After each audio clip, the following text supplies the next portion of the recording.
Oke, halo, hai. Hai, hai, hello. Jumpa lagi dengan Ibu, masih di pembelajaran sejarah.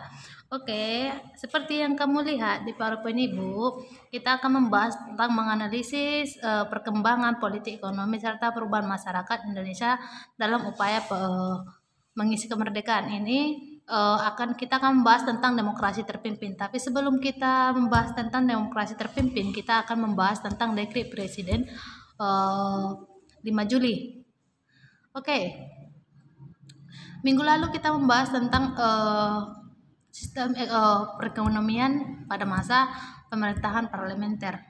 Oke, kita akan membahas Dekret Presiden 5 Juli tahun 1959 dan pelaksanaan demokrasi terpimpin. Mengapa sistem parlementer digantikan oleh demokrasi terpimpin? Yang pertama itu karena gagalnya konstituante mengganti Undang-Undang Dasar tahun 1945. Oke, kita bahas latar belakang Dekret Presiden 5 Juli tahun 1959. Yang pertama, seperti yang Ibu katakan, kegagalan merumuskan undang-undang baru yang untuk menggantikan Undang-Undang Dasar tahun 1945. Jalan buntu kembali ke Undang-Undang Dasar tahun 1945. Jadi ketika konstituante yang ditunjuk untuk merumuskan undang-undang untuk menggantikan Undang-Undang 1945 itu gagal. Dan akhirnya karena mereka gagal, jadi mereka kembali lagi ke Undang-Undang Dasar tahun 1945. Oke.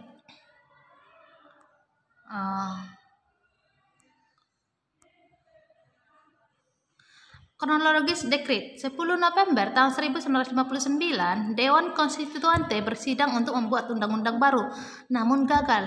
Dilanjut lagi pada 21 Februari 1957, ini bukan 59, ini 57, Presiden Soekarno mengajukan konsesi presiden. Isi konsesi presiden adalah satu, dibentuk kabinet gotong royong yang terdiri dari wakil-wakil semua partai termasuk PKI ditambah golongan fungsional atau Golkar. Baru selanjutnya dibentuk Dewan Nasional, yaitu yang beranggotakan wakil-wakil semua partai dan golongan fungsional dalam masyarakat.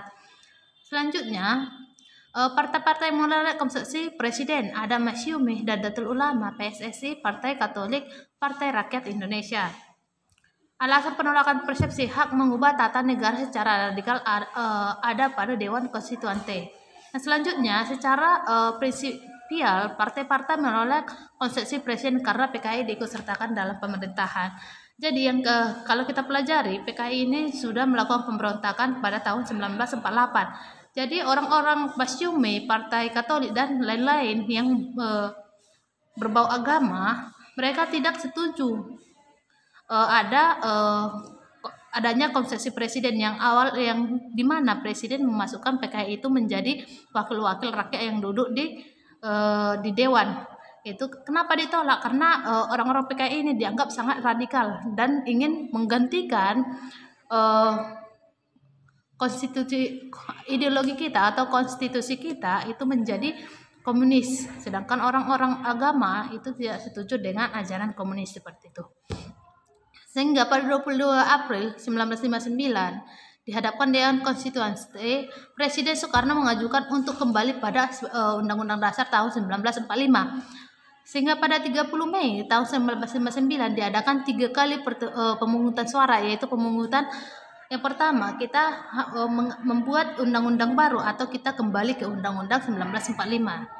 Selanjutnya hasilnya lebih banyak yang memilih kita kembali ke Undang-Undang tahun 1945 daripada membuat undang-undang baru. Tetapi yang memilih untuk kembali ke Undang-Undang 1945 itu tidak sampai 2/3 suara atau tidak lebih dari setengah seperti itu. Jadi hanya 50-50, beda-beda berapa angka seperti itu. Sehingga pada tanggal 1 dan 2 Juni 1959 pengambilan suara kembali diadakan, tapi gagal menghasilkan pemungutan atau gagal memutuskan. Selanjutnya pada 3 Juni 1959 setelah 3 kali pengambilan suara gagal, konstitusi mengadakan reses atau istirahat atau tidak mengadakan rapat kembali. Ternyata itu reses untuk selamanya, tidak lagi konstituante ini tidak lagi dipakai. Mereka yang mereka untuk istirahat itu tidak lagi dipakai kembali. Seperti itu. Kesimpulan, selama 3 tahun partai-partai yang gabung dalam Dewan Konstitusi hanya berdebat tidak menentu, tidak menghasilkan apa-apa, tidak dapat merumuskan undang-undang baru untuk menggantikan Undang-Undang Dasar tahun 1945. Selanjutnya, Dewan Konstituante tidak juga mengambil keputusan untuk kembali. Jadi mereka tidak berhasil merumuskan, tetapi tidak mau mengambil keputusan kembali lagi ke Undang-Undang 1945. Seperti itu. Oke, sehingga 5 Juli tahun 1959 berdasarkan keputusan Presiden Republik Indonesia atau yang disebut dengan Dekret 5 Juli 1959 itu dilakukan. Pendukung dekret ada Mahkamah Agung, DPR, hasil pemilu 1955 karena kita sudah berhasil melakukan pemilu yang pertama tahun 1955. Baru Kasat itu Angkatan Darat dan berbagai golongan dari masyarakat. Jadi banyak mendukung bahwa kita kembali ke Undang-Undang 1945 atau kita tidak banyak yang tidak menerima adanya undang-undang baru seperti itu. Isi dekret pembubaran konstituante. Konstituante itu tadi dibentuk untuk merancang dan merumuskan undang-undang untuk menggantikan Undang-Undang Dasar 1945 itu dibubarkan. Baru diberlakukannya kembali Undang-Undang tahun 1945 dan tidak berlakunya Undang-Undang Dasar sementara tahun 1950. Selanjutnya membentuk MPRS atau Majelis Permusyawaratan Rakyat Sementara dan DPAS. Seperti itu. Selanjutnya demokrasi terpimpin. Demokrasi terpimpin ini adalah demokrasi dari hasil pemikiran Soeharto. Demokrasi terpimpin artinya demokrasi yang dipimpin oleh hikmah kebijaksanaan dalam permusyawaratan perwakilan yang terdapat dari sila keempat dari Pancasila. Jadi dibuat oleh Presiden Soekarno. Demokrasi terpimpin adalah demokrasi yang dilakukan atau dipimpin oleh Presiden sendiri, yaitu Presiden Soekarno. Yang sebelumnya di parlemen Presiden itu hanya lambang negara, sedangkan menjalankan tugas negara itu Perdana Menteri. Jadi pada demokrasi terpimpin semua tugas negara dan lambang negara adalah Presiden, seperti itu. Tindak lanjut dari dekret pimpinan nasional TNI Angkatan Darat mengeluarkan pemerintah harian untuk mengembangkan dekret. Yang kedua, demokrasi liberal yang sebelumnya diganti menjadi demokrasi yang terpimpin. Selanjutnya, Presiden membentuk kabinet baru dengan nama Kabinet Karya, menggantikan Kabinet Juanda. Sebenarnya di Kabinet Juanda juga sudah dikenal dengan Kabinet Pancakarya atau 5 karya. Selanjutnya, pembentukan lembaga-lembaga negara seperti MPR, DPR, dan kementerian seperti itu. Selanjutnya, lembaga-lembaga negara tercantum dalam Undang-Undang Dasar 1945 maupun tidak, contoh MPRS, DPA, DPR-GR atau Dewan Perwakilan Rakyat Gotong Royong, Front Nasional sebagai wujud dari demokrasi terpimpin. Front Nasional ini nanti yang membantu Presiden atau membantu DPR dalam menghasilkan sesuatu dalam rapat seperti itu. Program Kabinet Kerja atau Kabinet Karya. Pertama, keamanan dalam negeri. Jadi mereka bekerja untuk mengamankan keamanan dalam negeri. Yang kedua, pembebasan Irian Barat dari tangan Belanda. Selanjutnya, meningkatkan sandang dan pangan atau meningkatkan kebutuhan masyarakat Indonesia. Selanjutnya itu tindakan Soekarno terhadap ABRI.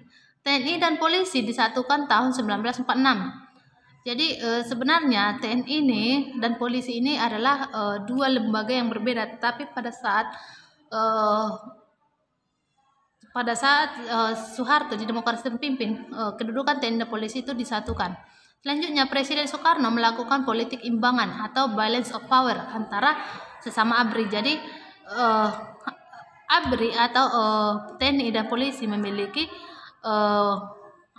kesempatan di dalam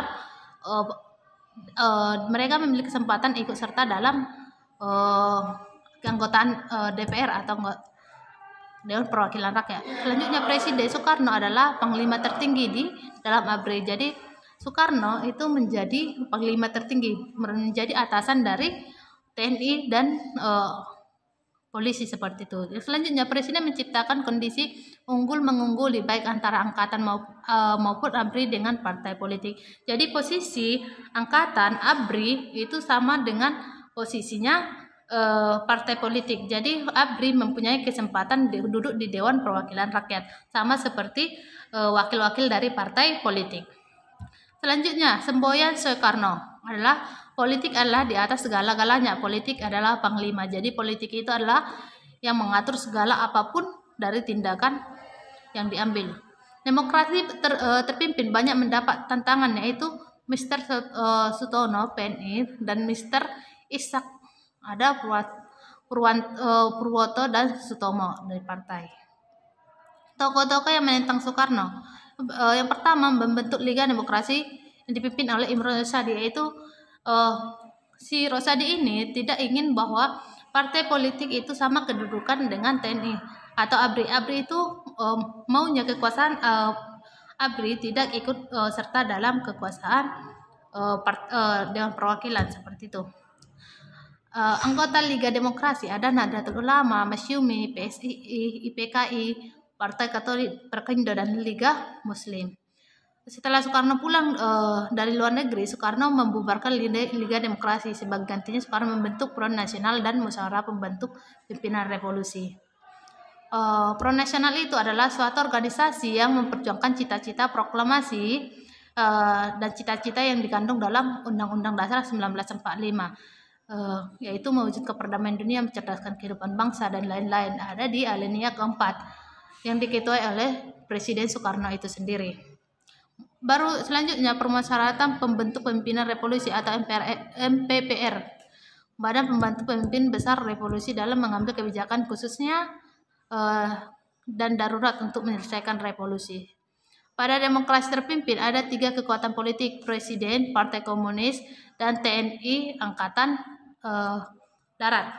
Sebenarnya ada di demokrasi terpimpin ada yang namanya Nasakom, Nasional, Agama, dan Komunis. Itu adalah 3 kekuatan dalam politiknya si Soekarno dalam demokrasi terpimpin. Agama yaitu jelas agama Islam yang mayoritas. Nasional itu nasional kita, negara Indonesia, dan sedangkan komunis, jadi partai komunis memiliki kedudukan atau pengaruh besar pada pemerintahan demokrasi terpimpin. Soekarno makanya Ibu bilang tadi komunis mendapat kedudukan istimewa pada demokrasi terpimpin karena lebih membela Partai Komunis Indonesia. Sebenarnya bukan membela. Setelah komunis melakukan kesalahan atau pemberontakan di Madiun tahun 1948, komunis kan jelek di mata masyarakat. Kemudian untuk menghentikan pertikaian itu, Soekarno memberikan kesempatan kepada Partai Komunis, sehingga dikatakan bahwa Soekarno lebih memihak ke komunis karena ada di Nasakom, nasionalis, agama, dan komunis digabungkan menjadi satu kekuatan politik. Jadi nasional itu Indonesia kita secara keseluruhan, agama itu agama Islam dan komunis. Selanjutnya, Presiden banyak mengangkat wakil-wakil PKI duduk dalam kursi pemerintah. Sebenarnya mereka dimasukkan dalam kursi pemerintahan, mereka diberi kesempatan untuk bertobat agar tidak melakukan kesalahan yang telah terjadi. Selanjutnya, ajaran komunis mendapat kesempatan berkembang lewat jalur persekolahan. Selanjutnya, TNI memberantas PKI justru mendapat kecaman dari Soekarno. Karena Soekarno ibaratnya memberikan kesempatan. Tetapi TNI karena TNI tidak setuju dengan hal itu, makanya nanti ada golongan-golongan tertentu yang menantang keputusan Soekarno. Para pendukung Pancasila berupaya menarik perhatian Soekarno dengan cara membentuk barisan pendukung Soekarno dan Partai Murba. Oke, contoh penyelewengan terhadap Undang-Undang 1945. Pertama, Presiden memiliki kekuasaan tertinggi sebenarnya itu sesuai. MPR adalah di bawah Presiden. Masih Presiden membubarkan DPR diganti dengan DPR. Itu sebenarnya sudah menyimpang karena DPR tidak bisa digantikan begitu saja. Selanjutnya, Presiden seumur hidup. Baru selanjutnya, Presiden mengangkat ketua MPRS yang dianggap Wakil Perdana Menteri 3. Seperti itu. kamu bisa baca di buku kamu. Selanjutnya ini ada pembentukan DPA, pidato kenegaraan tanggal yang penemuan kembali revolusi kita, atau Manipol, Manifestasi Politik Republik Indonesia. Oke, sampai di situ yang Ibu jelaskan. Kalau ada yang kurang dipahami, baca bukumu di bab 3 kalau di buku. Kalau masih kurang paham, tanyakan Ibu. Ini di materi bidang politik dan lain-lain. Nanti kita bahas di pertemuan selanjutnya. See you. Goodbye.